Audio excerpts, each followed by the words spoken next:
झारखंड और महाराष्ट्र विधानसभा चुनाव के साथ 13 राज्यों की 47 विधानसभा सीटों पर भी उपचुनाव होने हैं। इनमें ज्यादातर सीटें विधायकों के सांसद निर्वाचित होने की वजह से खाली हुई हैं। इनमें बिहार की 4, उत्तर प्रदेश की 10 और पश्चिम बंगाल की 6 सीटें भी शामिल हैं। बिहार में अगले साल यानी 2025 में विधानसभा का पूर्णकालिक चुनाव होना है, जबकि पश्चिम बंगाल में 2026 और उत्तर प्रदेश में 2027 में विधानसभा के चुनाव होंगे। लोकसभा चुनाव में भाजपा की कमजोर स्थिति इन राज्यों में रही, इसलिए विधानसभा उपचुनाव के नतीजों को सेमीफाइनल के रूप में देखा जा रहा है। इन उपचुनाव में सीएम योगी, ममता बनर्जी, तेजस्वी यादव और प्रशांत किशोर की प्रतिष्ठा दांव पर है। लोकसभा चुनाव के नतीजों को सुधारने की चुनौती।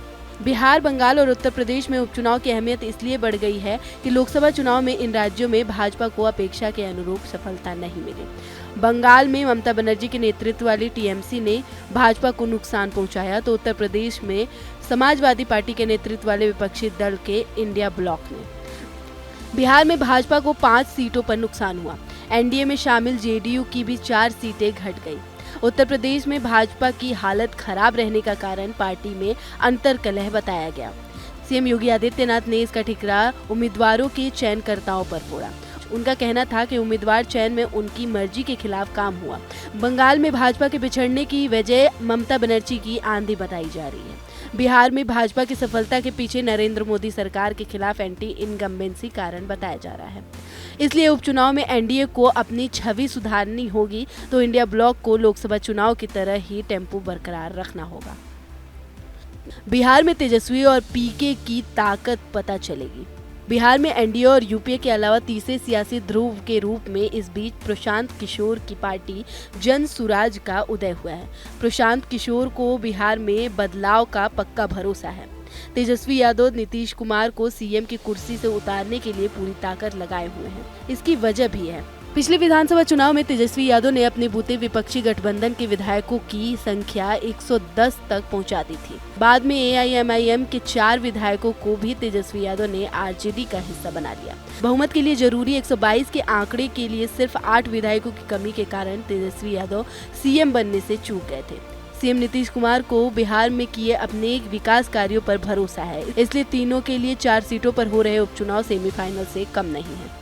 तेजस्वी को इंडिया ब्लॉक की सीटें बचानी होंगी। तेजस्वी के लिए उपचुनाव प्रतिष्ठा का सवाल इसलिए बना हुआ है कि 4 में 3 सीटें इंडिया ब्लॉक के ही कब्जे में थी, सिर्फ 1 सीट एनडीए की रही है। विपक्ष की बड़ी गोलबंदी के बावजूद लोकसभा चुनाव में आरजेडी कोई कमाल नहीं कर पाया था। चूंकि लोकसभा और विधानसभा के चुनाव के मुद्दे और चेहरे बदल जाते हैं, इसलिए तेजस्वी को उम्मीद है कि 2020 से बेहतर परिणाम उन्हें अगले साल होने वाले विधानसभा चुनाव में मिलेगा। इसका अंदाजा उपचुनाव से ही लग जाएगा। साल 2015 के विधानसभा चुनाव में आरजेडी के नेतृत्व वाले महागठबंधन को कामयाबी की पृष्ठभूमि भी उससे पहले हुए उपचुनाव में ही तैयार हुई थी। तब ज्यादातर सीटों पर महागठबंधन ने कब्जा कर लिया था। उपचुनाव के नतीजे बता देंगे प्रशांत किशोर की ताकत। जन सुराज के संस्थापक प्रशांत किशोर ने 2 साल तक बिहार में पदयात्रा कर बदलाव का जो माहौल तैयार किया है, उसकी भी परीक्षा इस उपचुनाव में हो जाएगी। प्रशांत का दावा है कि लोग बदलाव चाहते हैं। घिसी पिटी राजनीति से लोग उब गए हैं और लालू, नीतीश जैसे 2 चेहरों के इर्द गिर्द घूमती बिहार की राजनीति को बदलने के लिए उन्होंने अच्छे और नए चेहरों को मैदान में उतारने का फैसला किया है। इस क्रम में सेना के रिटायर्ड जनरल एसके सिंह को उन्होंने उपचुनाव में उम्मीदवार बनाया, तो बाकी क्षेत्रों में भी नए चेहरे उतारे हैं। हालांकि एसके सिंह के चुनाव लड़ने पर भी संशय पैदा हो गया है। बताया जा रहा है कि वो बिहार के वोटर ही नहीं हैं। एनडीए और इंडिया ब्लॉक पुराने लीग पर चल रहे हैं। अगर प्रशांत किशोर अपने मकसद में कामयाब हो जाते हैं तो यह उनकी बड़ी उपलब्धि होगी। नाकाम रहे तो जन स्वराज के सपने की हवा निकल जाएगी। यूपी सीएम योगी को दिखानी होगी अपनी ताकत। यूपी में भाजपा ने दी खुली छूट। उत्तर प्रदेश की बात करें तो इस बार भाजपा के केंद्रीय नेतृत्व ने उम्मीदवार चयन में उन्हीं खुली छूट दी है। अंतर्कलह को भी भाजपा ने खत्म करने की पूरी कोशिश की है। योगी से नाराज रहने वालों को भाजपा ने नियंत्रण में रहने की हिदायत दी है। योगी अगर उपचुनाव में बेहतर परिणाम दे पाए तो मानना पड़ेगा कि लोकसभा चुनाव में भाजपा की खस्ताहाली की वास्तविक वजह वही थी जो उन्होंने बताया था। साल 2027 में होने वाले विधानसभा चुनाव की दृष्टि से योगी को उपचुनाव में अपना परफॉर्मेंस सुधारना होगा। इसलिए उपचुनाव उनके लिए किसी अग्नि परीक्षा से कम नहीं है।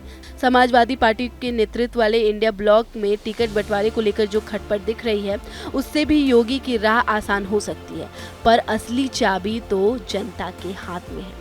फिलहाल इस वीडियो में मेरे यानी नगमा इरम के साथ इतना ही। बाकी देश और दुनिया की तमाम खबरों से अपडेट रहने के लिए न्यूज़ स्टेट को सब्सक्राइब कर लें और वीडियो पसंद आई हो तो वीडियो को लाइक कर दें।